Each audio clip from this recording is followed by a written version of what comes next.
Shalom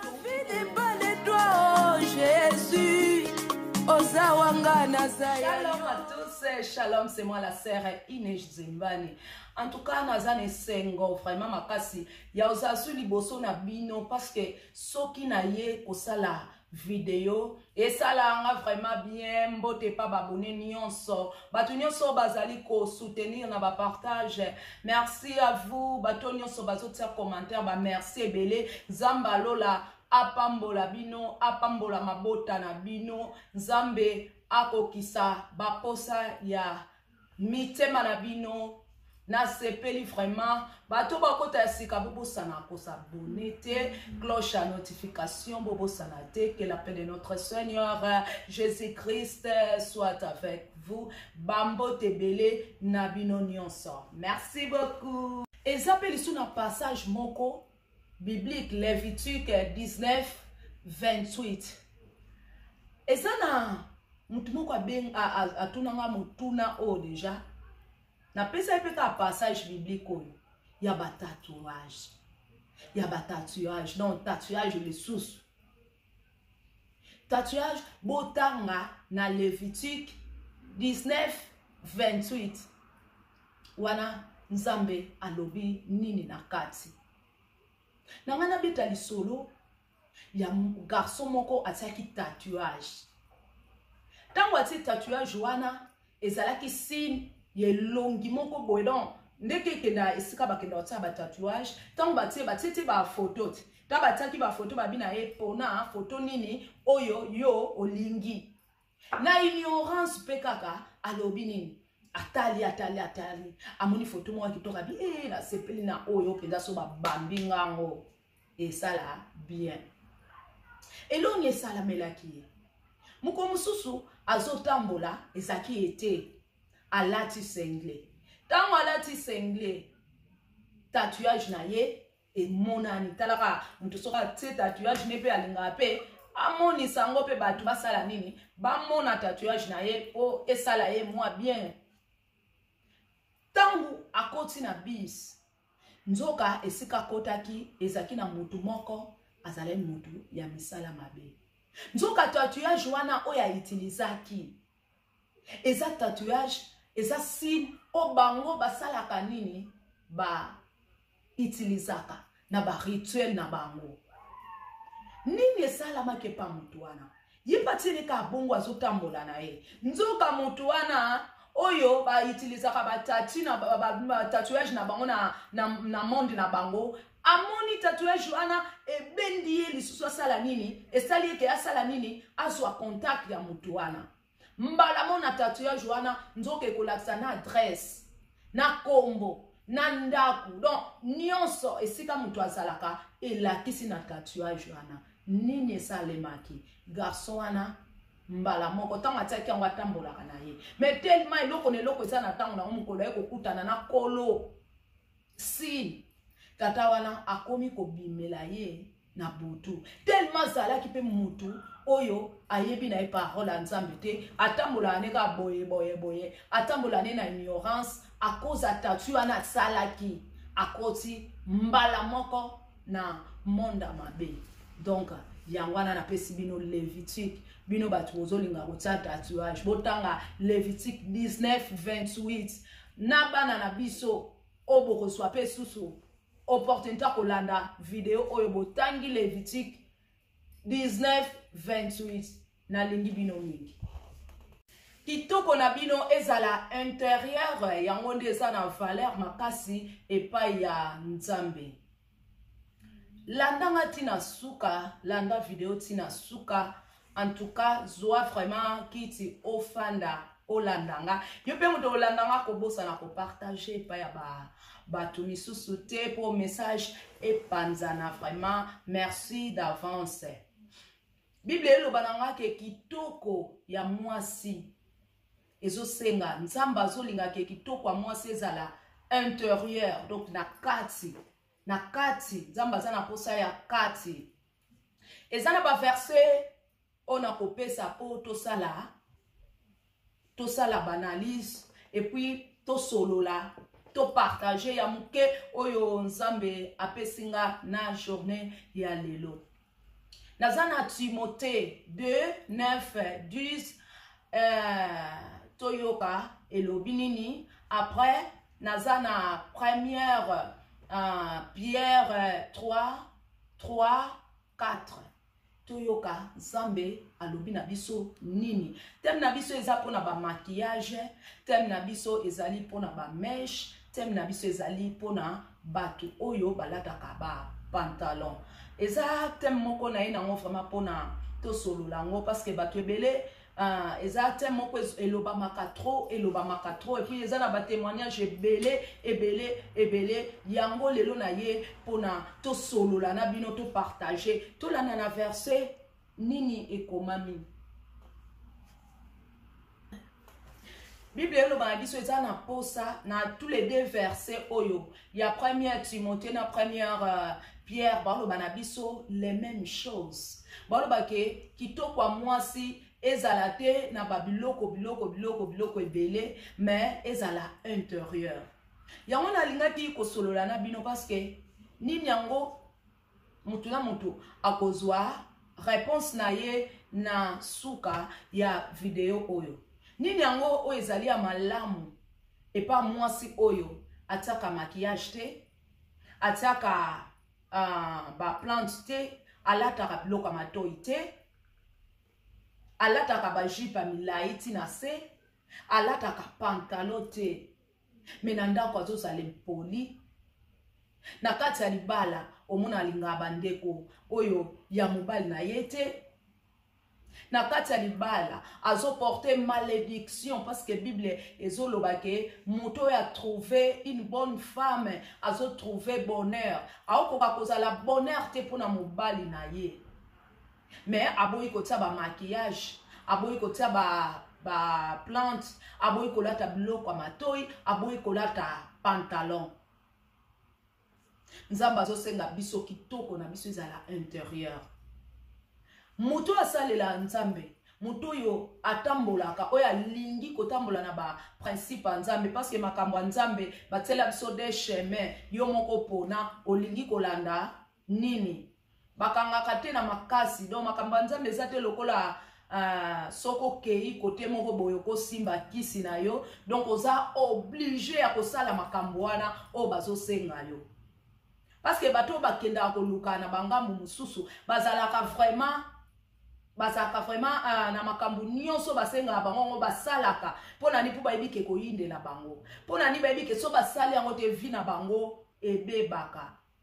Mais nzambe na biso aza nzambe moko ya mawa, aza nzambe moko ya mawa makasi. Donc nzambe atikaka mutu na mutu, apesa mutu na mutu liberté, apesa mutu na mutu liberté pona nzela na yo oyo yo lingi, nzela nini oyo okolanda. Yango na loba kiboye na lobi nini yango ekosala ke mutu ozala no na banzela moko mabe mais okimi maquillage, okimi ba perruque, okimi biloko matoi, okimi ba pantalon. Donc yango tem na biso o tozo lobela lelo na journée ya lelo. Ezalai na mama moko afandaka pe très bien. Mamango eloko ni esalamaki pa mamango azalaki mutu moko abanda vema kolanda ba principe nyonso ya nzambe ndenge sengeli. Abanda kozanga na église te, abanda kokoma retard te na église, azalaki kolata bien et puis ba jupe na ye ebanda kosuka tina makolo, abanda kotambola vraiment soko tali ye apparence na ye okoloba te o vraiment mwasi obala oloba penza o mwasi ya kotia na ndako parce que soko moni ataka na maquillage te eloko moko te. Nini esalamelaki mama wana, nini esalamaki mama wana asakana mobali na ye très bien bafandaka pe bien. Mobali kutu alinga kolandela yete makambo ba téléphone nani abengaki yo o nani atika ya l'aise parce que ndenge vraiment parentaka ndenge na ezala ndenga lakisaka penza soko moni ye okopesa ta donc 10 na comportement o ya ficha kapa bato apparence na ye. Muko musu bafandaka aboye ndenge kaka banzoto eninganaka mama ekobela asali nini akeko kota hôpital tango akotaki hôpital maladi vraiment eliaki ye nzoto abanda lisusu koyeba te atiki biloko na ye na ndako atiki nyonso na ndako parce que ayebaki lisu te mama ya kokota koma na sa koma wana mobali azalaki na posa amona kaka azali na posa azonga na ndako akezwa biloko po amemela mwasi na hôpital parce que telefone na ye ezalaki lisu na charge te sprika ndenge tindaka mobali azwi telefone na ye kotia na charge abi telefone oyo natia na charge po nayeba msu mutu moko alinga mpe koyeba ata sante na numero nanga soki azwi te abenga na numero ya mama nini esalamaki ntango atie telefone na charge après telefone ye kotonda afongoli yango atiki atala boye ba message komo kote bele ba message parce que banda kenda na hôpital telefone ndenge ezaki ekangama wana ba message komo kota ba message bele na curiosité kaka mobali afongola boye na telefone amona makambo asomo na telefone mutuna nganini ye liboso fongola monaka uzoyoka na sute ba photo le baki otindelanga bando tindelanga ba photo na ti lelo otindelanga sute nzoka nini esalemaki pa mwasi wana abanda kotinda ba photo epai ya chéri na ye mususu abanda kotinda ba photo azanga bilamba epai ya chéri na ye mususu oyoka likambo asomo mekotala ye mobali bafanda na bango alobi donc abula kutu te donc azaki kutu ata na idée te ke mwasi na ye azaki capable azali na capacité osala makambo asomo wana yango nazoloba ke bible napesi des versets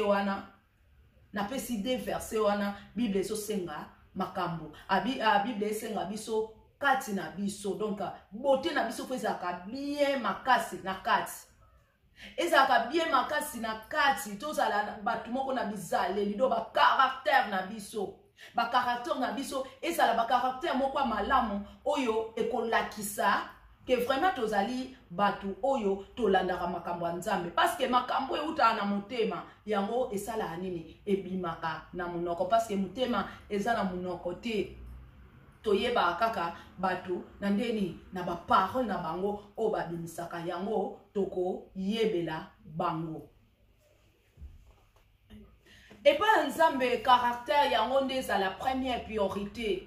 Donc on a ba verset on a mis balé na moni esika moko to balobi ke kolata ba pantalon kolata ba comment je peux dire ba biloko matoi kotsa ba maquillage ba make-up na moni kote moko to balobi na biso eza lisumu mais yo mwana na Nzambe tango zo lata elateli na yo ezala te oyo ko bekisa batu mabako parce que zana batu misu vraiment ba lata kandenga o lata ba sentir nga.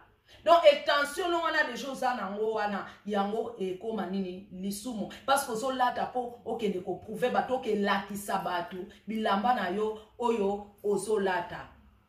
Et ça très important ko yoka kotambola na ba directive ya Nzambe très important ba makambo Nzamba lobaka totambola nango totsaka ngo pe en pratique parce que mutu amona kalibanda mais kati mutu amona ngonde Nzambe mutu amona kati ya mutu ndenge nini ezali ba plan nyonso za nango makambo nyonso za nango eza Nzambe okolate lamba tende na olata yo mo penza conscience no ebike ndenge na zolate lamba boye nebe onke yeke betsa mutu libaku mulati kaka okozwa te nde eza boye nde na otya basili nango ozomona pe ba sili odo eza penza ezoko edifier Nzambe te yango na baolo ba biso ke photo sala ke loko nde na olati botelemi obima pa batu yo mo déjà folo ba est-ce que makambo na osala ezo glorifier penza Nzambe ezo pesa Nzambe lokumu est-ce que ko betisa mutu libaku te parce que zaki na sœur moko ndeke ezalaka basalaka nde ezalaki journée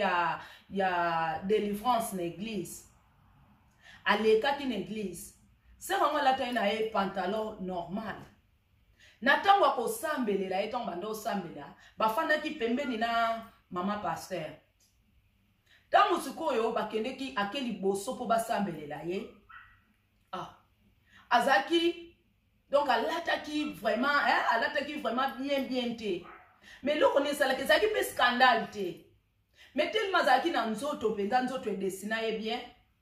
Mama basa komo banga abi sero ndenga za wana soka leki liboso azaki na nzela nde basala mulongo ya bato baza na posa ya prière à délivrance bamsu baso kwe ya tout ça. Mama passer atali abi sero penza soka leki liboso et ça la bien te mama passer komo bangela pona papa passer pona mubali na ye. Azo bangela mubali na ye abi mubali na nga soka moni boye eza bien te. Tango do basambeli na bango batu nyonso. Tango ekomi na era mama passer wana. Mama na era ser wana. Mama passer akomika. Donc akomi préoccupé. Akomi préoccupé pour na nini? Akeka ko latisa ser ango. Ake latisa ka ser ango liputa. Et pourtant ba te beli bazaki na pe balata ki netika ser ango. Basambeli bango tellement bazali na bango na banzoto bango normal ser ango nzamba sala epenza bien. Et beti mama passer libaku.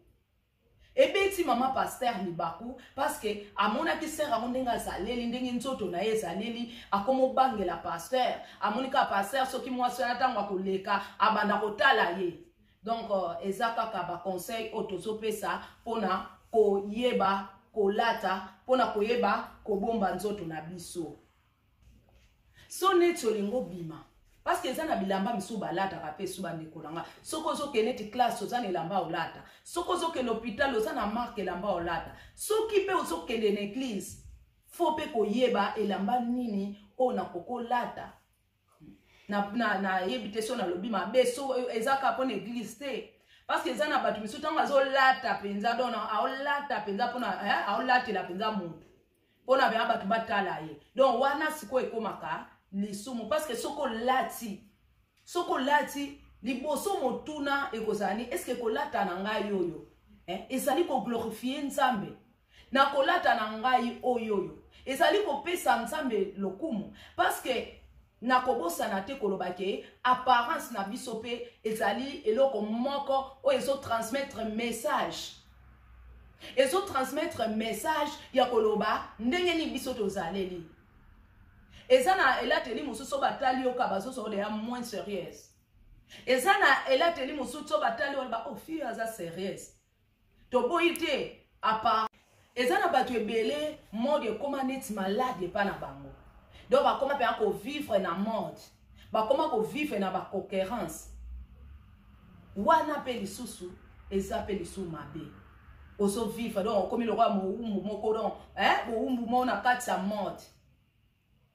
Nangana bakisa boye na bakata balisanga na kata ba communauté nde tozalaka soko moni mutu moko abeti so libaku na elateli na ye na ndenge na ya kozalela na ndenge na ya ko se présenter pa bato kezo zala bien te poto sunga matobi ke bato ebele awa to linga na biso lisute ba remarque mais okoko benga ye osololi na ye obengi ye pembeni osololi na ye na bolingo nyonso parce que zaki na sa moko abetelanga lisolo azape mwana ka koli na ye bakoto ya bapoto serango akime église pona nini abandoleta ba pantalon ekanga bandolata ba pantalon ekanga moko msuda nga kota na église abandoza aso batu nyonso ba si ba yeba ele chapeau na ba église ya poto to ebike to miyeba na biso po église penza batu bazalaki mingi te mingi bazalaka famille belete azaki soka koti na église batu yoso babaloli miso bakoma otale tango akobima batu yoso bakoma otonga o penza yango asa mwana balabala azo akata conseil te azaka mwana nani yango serango abando remarquer ka moko mususu azobima ka kuti mama mibale bazotonga ye esala nini ekimi sa sœur d'église ekimi sa sœur d'église esika babenga ye basolola na ye bapesa ye conseil baboyi kopesa ye conseil bakomi kotonga ye na pembeni ekimi sa baboye na linga suko ke église te yana lobaki soko moni moto alati mabe azoke kote moko boye osala nini kobenga ye opesi ye conseil olati bien te ma sœur olati bien te bongisa elateli na yo nebike bokolo bake bilamba ezana ngote ko définir donc opesa définition oya zanani et puis bilamba ezoko pe sa définition te na ba chrétien. Ah oui. Ah oui, mais yeba eloko moko caractère yango ekotinda yo moko oyeba kopona bilamba nini okolata. Caractère na yo yango etinda oyeba kopona bilamba nini oyo yo okolata. Toza pe tolanda sous passage moko ya Bible hein? Na passage oyo ezoloba mwasi akoki kolata pantalon te. Donc mwasi akolata bilamba ya mibali te, mibali akoki kolata bilamba ya basi te. Nangana beta lisolo moko ya fi moto zalai na etant to koma kisika na centre azalaki bandi budeka bazala boy. Ni nango salamela ki bango balata ba nde na bango balata ba fula balata ba pantalon. Abando sala ndeni.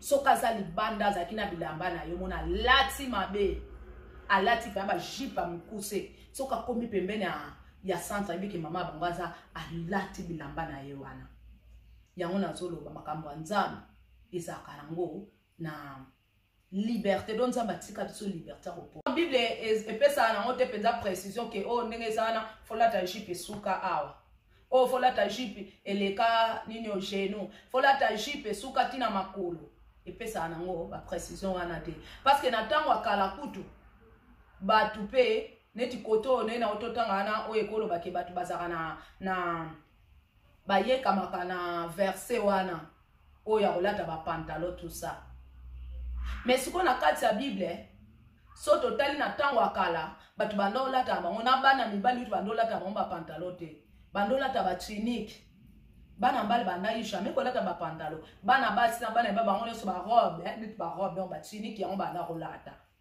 au monde donc yango mukanda nzambe elo ba biso keto batsate to longola te ba verset eza wana ya mukena ngaki ko partager na bino yango yo na pesi mbote na bino nyonso bozo soutenir biso merci na bino nyonso bo pesi temps ya kotala video tina suka nzambe apambola bino na pesi mbote epa ya la grande na pesi mbote epa ya Nikonzinga kuvu na pesi bino mbote na pesi mbote epa ya Moïse de Jésus na pesi bino mbote bino nyonso nzambe apambola bino nyonso babone nyonso na pesi bino mbote. Que la paix de notre Seigneur Jésus-Christ soit avec vous nzamba apambola bino apambola mabota na bino nyonso ba minanga nyonso Facebook. Je vous salue ba chantre de l'Éternel ba pasteur na pesi bino mbote mbote mbote ba serviteur de Dieu na pesi bino mbote nzamba lola apambola bino.